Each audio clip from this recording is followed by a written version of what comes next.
오늘 말씀의 제목은 아기까지 채우니입니다. 우리 옆에 있는 분과 힘차게 인사하겠습니다. 주님께서 당신을 통해 영광을 나타내기 원하십니다. 이렇게 축복하겠습니다. 시작. 주님께서 당신을 통해 영광을 나타내기 원하십니다. 아멘. 우리 이 화학의 용어 중에 하나가 임계량이라는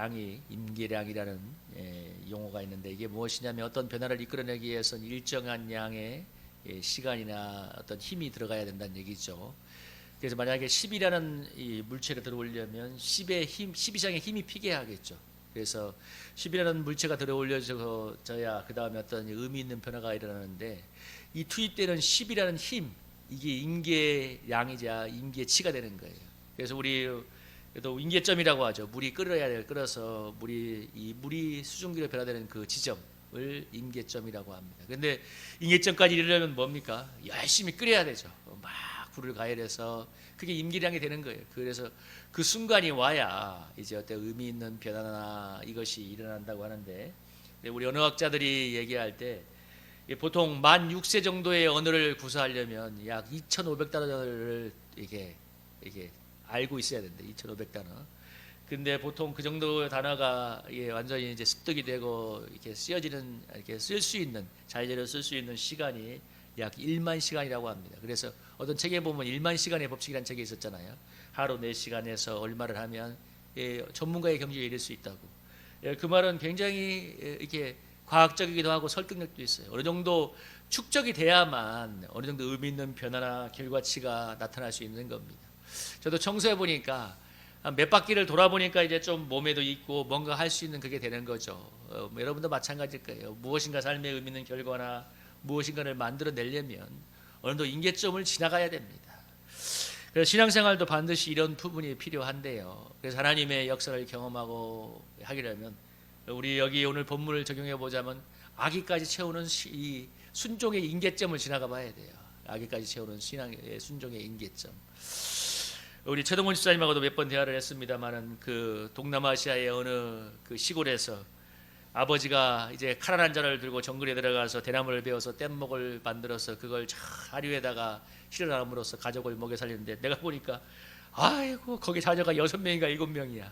그리고 첫째 아들이 이제 곧 18세인가가 되어서 아버지를 따라서 처음으로 이제 아버지와 똑같이 대나무 베는 작업을 하는데, 일주일인가 하는가를 그 정글에 들어가서 그야말로 정말 극한의 사투를 벌이면서 이 정글도 하나로 대나무를 베어서 뗏목을 만들고 저 하류까지 와서 이제 마지막 이제 하류까지 와서 그 뗏목을 더 사는 사람한테 전달하고 돈을 받고 나서 우통을 벗고 이렇게 물속에 확 뛰어들어서 막 수영을 할 때, 그리고 이제 마지막 그 자기가 태어나서 처음 번 돈으로 닭을 사서 우리 자기 동생들 5명과 6명한테 불을 피워서 음식을 나누어지는 그 순간에 그 해설자의 멘트가 정말 마음에 깊이 왔습니다. 사람에게 깨달음이라는 것은 이런 극한의 순간을 지나가야 될 때 정말 몸에서 깨달아지는 게 있다고 했는데, 참 그 멘트가 굉장히 의미가 있었습니다. 여러분이 잘 아는 우리 커넬 샌더스, KFC의 커넬 샌더스가 여러분 1호점을 오픈한 나이가 58세인가 그렇다고 하잖아요. 61세인가. 그가 일생 여러 번 어려운 가정에 태어나서 여러 번 노력했지만 자기가 어떻게 할 수 없는 일로 인해서 사업을 망했습니다. 고속도로에다가 무엇인가 이렇게 음식을 오픈했는데 또 다른 옆에 또 고속도로가 나는 바람에 그 음식점이 망해버리고, 그야말로 악전고투에서 이 처음으로 이제 기름을 치킨을 튀겨 빠는 이 레스토랑을 고속도로에 오픈하려고 투자자를 찾고 또 찾아서 여러분 1,000명이 넘었고 1,008번째인가 해서 여러분 처음으로 1,008번째 투자자를 유치해가지고 1호점을 낸 나이가 58세인가 61세인가 하는 나이입니다. 그래서 여러분 KFC에 보면 할아버지가, 인상 좋은 할아버지가 있지 않습니까? 그 사람의 1호점의 KFC는 그 수많은 시도와 그 사람의 임계점은 너무 길었던 거예요.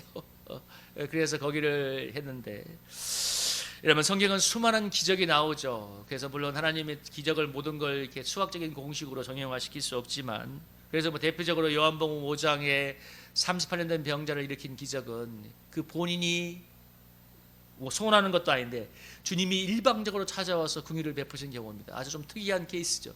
그래서 어떤 사람도 소망이 있다는 메시지를 주지만 대부분은 주님을 기적을 일으키는 주인공 주님을 수학계로 절대 상수라고 한다면 그에 상응하는 우리 인간을 변수라고 말할 수 있는데 대부분은 우리 변수의 태도에 따라서 다 달라집니다. 얼마나 믿고 정말 순종을 했는가, 이게 변수죠. 신약에서 말하는 변수. 대표적으로 나아만 장군이 자존심을 참고 저 강대국의 오늘날로 말하면 미국의 국무장관이 찾아오는데 어느 나같이 허름한 시골에 있는 목사가 쳐다보지도 않고 요단강에 가서 저 영산강에 가서 몸을 7번 담그세요 하니까 너무 자존심이 상하고 돌아가려고 하다가 자존심을 버리고 7번 요단강에 몸을 담갔을 때 그를 괴롭히던 여러분 이 문둥병이 나왔다고 성경에 기록하지 않습니까? 정말 여러분, 그래서 나아만은 그 자존심의 임계점을 넘어간 거예요. 나아만에게는 그래도 미국의 국무장관이 왔는데 저 시골에 있는 목사가 쳐다보지도 않고 해봐 이러니 얼마나 자존심이 상했겠어요. 너무 자존심이 상해서 돌아가려고 하는데 말렸잖아요. 그 유대인 출신의 이 하인이 말리면서 한번 해보시라고. 여러분, 수많은 기적은 인간의 이런 변수에 하나님을 향한 어떤 믿음의 행함, 믿음의 순종의 임계치가 지나갈 때 나타나는 것을 볼 수 있습니다. 오늘 본문에 보면 여러분 예수님이 참석한 처음에 그 기적을 일으킨 곳이 갈릴리 가나의 혼인잔치죠. 예수님이 초청을 받았습니다. 그래서 정말 즐겁게 즐기고 있는데 뭐가 떨어졌어요? 포도주가 떨어지는 이 어려움이 나타났습니다. 이 중동 지방에서 포도주가 너무 중요한 것이지만 여러분 잔치에 이 중동 지방의 혼인잔치는 일주일간 계속됐대요. 일주일간. 그러니까 얼마나 포도주를 많이 마셨겠어요. 일주일간 그러니까 그렇게 많이 준비해도 포도주가 동이 떨어질 때가 많은데 이 포도주가 떨어진 것은 아주 정말 이 잔치가 망가지는 가장 결정적인 요인이었습니다. 그러니까 예수님이 뭐라고 했어요? 예수님의 어머니가 예수님께 나가서 포도주가 떨어졌다고 하니까 예수님이 내 때가 이르지 않았다 하면서 알 수 없는 말로 거절을 하니까 그 5절에 보면 예수님이 하인들에게 뭐라고 하냐면 무슨 말씀을 하신지 그대로 하라고 명령을 하고, 그리고 이 돌항아리 6개가 놓이는데 거기다가 예수님이 물을 채우라고 하니까 하인들이 9가지 채웠다는 얘기가 나오고 있습니다. 돌항아리 항아리가 약 120리터 용량이라고 합니다. 6개를 합치면 720리터입니다. 무게로는 여러분 0.7톤이에요. 720리터가 0.7톤인데 여러분 우리 페트병 우리로 말하면 몇 개 할까요? 여러분 2리터짜리 페트병을 몇 개를 더 부어야 되면 360개를 부어야 돼요. 360개를 부어야 되는데 여러분 그 깊은 두레박에다가 내가 만약에 두레박을 큰 걸로 10리터라고 생각을 해보니까 72번을 여러분 퍼올려야 됩니다. 그 무더위에 72번을 해버린다고 생각했어요. 포도주는 떨어졌는데 저는 여기서 제일 이 상황에서 이해가 안 되는 건 뭐냐면 그 상황에 맞는 솔루션이라는 거예요. 차라리 어디 야 돈 주면서 빨리 가서 어떻게 해봐. 이 사람들 좀 달래보고 빨리 가 이웃마을에 가서 하든지 어떻게 빌려와봐 하는 게 아니라 하인들에게 물을 채우라고 할 때 하인들도 알지 않습니까? 자기가 시중 드는 사람들이니까 지금 포도주가 떨어졌는데 그러니까 어머니가 한 말이 참 의미가 있었던 거예요. 무엇을 시키든지 그대로 하라 하니까. 그런데 좀 여러분 720리터의 그 6개의 물을 확 채우고 난 뒤에 예수님이 뭐라고 합니까? 그 이젠 떠다가 연회장에 갖다 주라고 하잖아요. 그 당시 여러분 이랬대요. 막 물이 포도주가 떨어져 가면 사람들 다 취했는지 뭐 알겠어. 그러면 포도주 반쯤 보면 거기다 물을 타는 거예요. 물탄 포도주. 그래가지고 대충 먹이고 이랬대요. 그 사람들이 이해하는 거죠. 왜? 이렇게 많이 먹었는데 없을 수 있지. 그래서 나중에 연회장이 뭐라고 합니까? 9절에 보면 10절에 보면 사람마다 먼저 좋은 포도주를 내고 취한 후에 낮은 거를 내거늘 그대는 지금까지 좋은 포도를 주었도다. 이 말은 뭐냐면 늘 그렇게 했단 말이잖아요. 그죠? 포도주가 떨어지면 수법이 뭐예요? 저 4분의 1쯤 되면 한 4분의 3은 물 넣어가지고 그야말로 물탄 맹물 비슷한 포도주를 먹이는 그런 시절이었는데 예수님이 이번에는 물을 떠다가 물을 떠다가 갖다 주라고 할 때 아무리 술에 취한 사람일지라도 여러분 맹물과 포도주를 구분하지 못할까요? 하인들의 마음이 어떻겠어요? 야, 이거 장난 아닐 것 같은데 분위기가 이거 만약에 연회장이 열받아가지고 던지는 날에는 이거 잔치가 속된 말로 이 깽판이 벌어질 건데 하는 생각이 있지만 제일 중요한 건 하인들이 9까지 채우고 그냥 하라는 대로 했다는 거예요. 하라는 대로. 여러분 그럴 때 어떤 일이 일어났습니까? 연회장은 물로 된 포도를 맛보아서 알지 못하지만 그러나 10절에 신랑을 불러서 칭찬하기를 대부분은 전부 다 처음에 좋은 거에다가 우리가 술 취하면 물탄 포도주 내가지고 맛이 떨어졌는데 계속 맛이 좋구나 하면서 신랑을 칭찬하죠. 여러분 뭐예요? 우리 하인들이 갖다 줬던 맹물이 포도주로 변화되는 것입니다. 여러분, 저와 여러분 한번 생각해 봅시다. 하인들이 이 여섯 항아리가 포도주가 된 거를 갖다가 여러분 퍼다줬을까요? 아니면 맹물을 퍼다줬을까요? 한번 여러분에게 질문해 볼게요.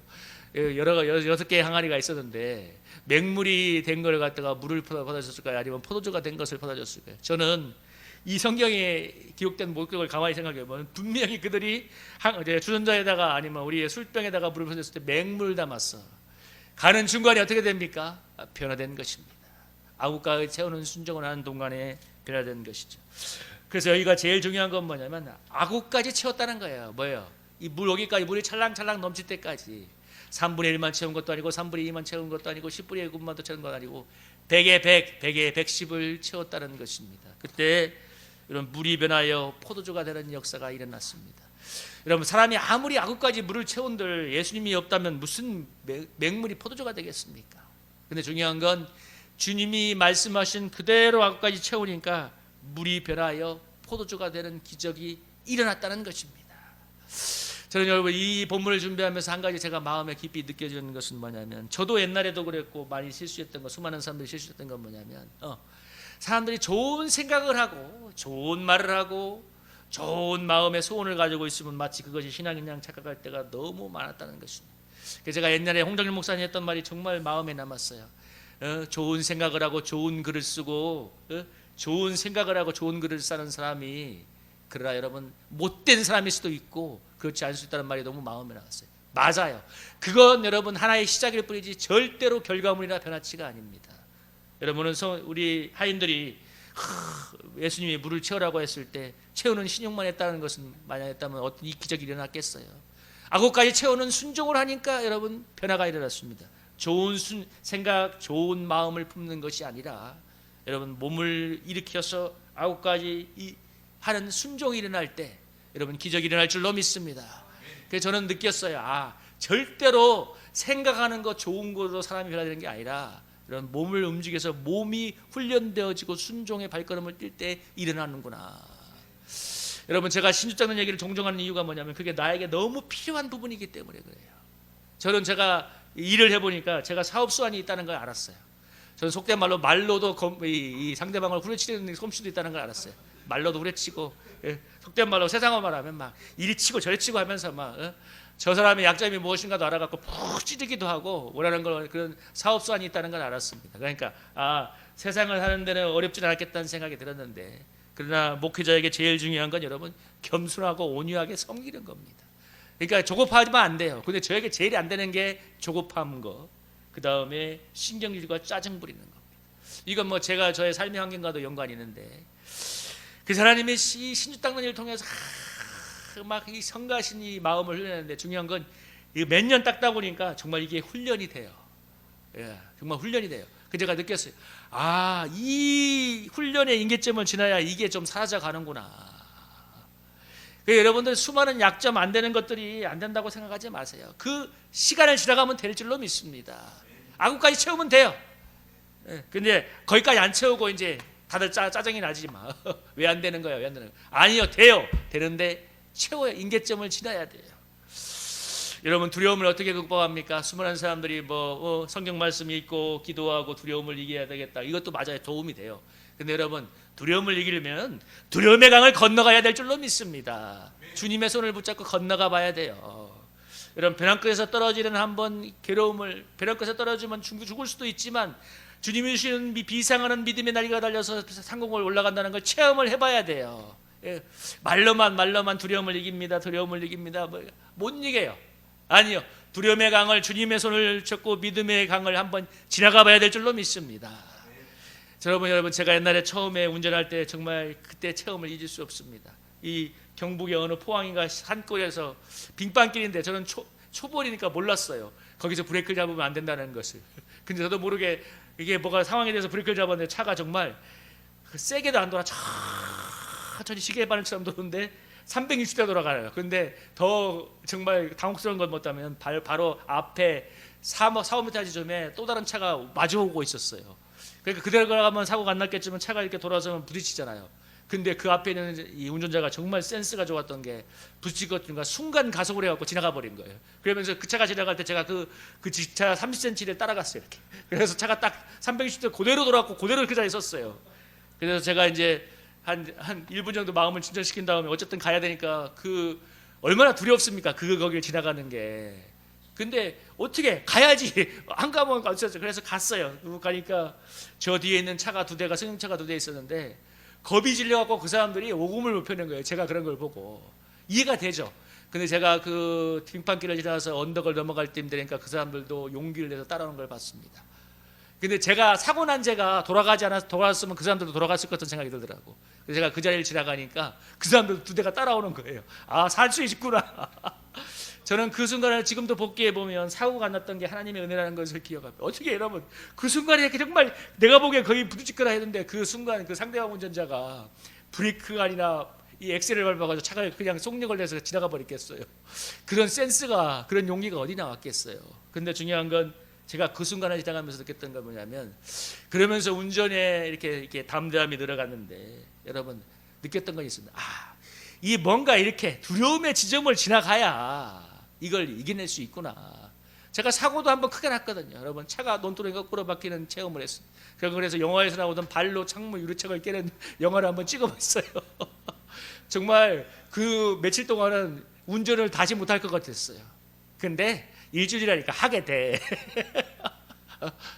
그 순간을 지나가 봐야 여러분 두려움의 임계점도 지나가 봐야 주님의 손을 붙잡고 지나가 봐야 여러분 두려움의 강을 건너갈 수가 있습니다. 근데 한 번만 건너가면 그 다음부터는 여러분 어떤 일이 와도 그 이상 그 지점에선 여러분이 물러서지 않아요. 마음의 평안함을 가질 수 있는 거예요. 우리는 정말 변화가 되길 너무나 바라고 있고 뭔가 하나님의 기적을 체험하고 있길 바라지만 거꾸로 생각하면 우리가 응계점을 채웠는가에 대해서 많이 고민을 해봐야 됩니다. 사랑하는 저와 여러분 임계점을 채울 수 있기를 기도합니다. 제가 2018년도에 우리 수원소복에 가서 우리 어르신들 예배인도 헌신 예배할 때 우리 성일교회가 부흥의 임계점이 온 것 같아요. 여러분이 조금만 기도해 주면 더 될 것 같아요 했는데도 지금 6년이 지나가는데 주님 편에서 보면 뭐예요? 그 임계점이 아직은 한 1%가 부족한지도 모르죠. 그거 채우기만 하면 하나님의 역사가 일어날 것입니다. 그래서 여러분 거기까지 가는 게 쉽진 않죠. 그러나 여러분 사랑하는 저와 여러분 오늘 아기까지 채우고 이런 맹물인 그걸 떠다다가 이 연회장에 갖다 주는 그 사인들의 순종처럼 우리가 생각하는 계산, 판단, 내가 지금 했던 경험까지 다 내려놓고 여러분 우리가 순종의 이 헌신의 강을 건너갈 때 여러분 우리 삶에 물이 변하여 포도주가 되는 기적이 일어날 줄로 믿습니다. 여러분 어떤 사건이 일어나서 우리 삶이 변화될 수도 있지만 우리의 존재가 변화될 수도 있어요. 제가 아까 신주 닦는 얘기를 여러 번 하는 것은 저에게는 제가 손을 뻗어서 어떤 사람 죽어가는 사람을 살리는 것보다 더 놀라운 기적이 그런 거예요. 저에게 있어서는. 왜? 그 지점을 변화되어야 하기 때문에. 저는 일을 해치우라면 해치울 수 있어요. 그건 내가 자신이 있어. 내가 보니까 성격적으로 어떤 일이 와서 해치우라면 해치울 수 있는 자신은 있는데 온유하게 저 사람을 끝까지 인내하는 건 내가 지금도 자신이 없어. 왜? 어떤 지점이 지나면 나도 모르게 막 성질이 막 올라오거든. 근데 그 강을 지나가는 것은 아까 말한 것처럼 그 닦이시는 신주를 닦으면서 여러분 그 강을 지나가야 이제 점점점 몸속에 있는 그것들이 빠져나가고 우리는 말하면 여러분 물이 변화의 포도주가 되는 게 제가 이 말하면서 우스갯소리가 생각났습니다. 여러분 포도주 중에 제일 비싼 포도주가 어떤 포도주인 줄 압니까? 100년 된 포도주입니다. 2차 대전 때 프랑스의 포도주는 다 폭격맞아서 날아갔지만 칠레의 100년 된 포도주가 지금도 있다잖아요. 100년 된 포도주는 뭔데요? 1924년에 만든 포도주겠죠. 그 포도주는 오래되면 오래될수록 여러분 숙성되면 숙성될수록 비싸다고 하는데 우리의 변화도 한순간에 일어날 수도 있지만 우리가 꾸준히 순종의 발걸음을 갖다 보면 한 발 한 발 걷다 보면 여러분 5년에 걸쳐 일어날 수도 있고 주님이 원하시는 변화가 10년에 걸쳐 일어날 수도 있고 근데 여러분 그 변화는 더 위대한 기적을 일으킬 수 있습니다. 여러분 100년 된 포도주가 여러분 가치가 나가는 것처럼 향이 더한 것처럼 안 될 것 같은 그 문제가 수십 년의 하나님의 은혜 속에서 우리가 순종의 발걸음을 걷는 가운데 변화되어서 마침내 마침표를 뵙게 될 때 더 놀라운 하나님의 영광이 나타나지 않겠습니까? 물이 변화의 포도주가 되었더라. 그래서 갈릴리 가나에서 주님께서 처음 이 기적을 행하심으로 당신의 영광을 나타내었다고 합니다. 그래서 여러분 저와 여러분이 변화가 안 된다고 절망하지 마세요. 여러분 더 많이 걸릴 수도 있지만 중요한 건 믿음 안에 발걸음을 뛰고 있으면 때가 되면 임계점이 이르면 반드시 물이 변하여 포도주가 되는 역사가 나타날 줄로 믿습니다. 여러분 믿고 우리 계속하여 순종에게 발걸음을 여러분 힘차게 뛰는 저와 여러분이 되기를 주님의 이름으로 축복합니다.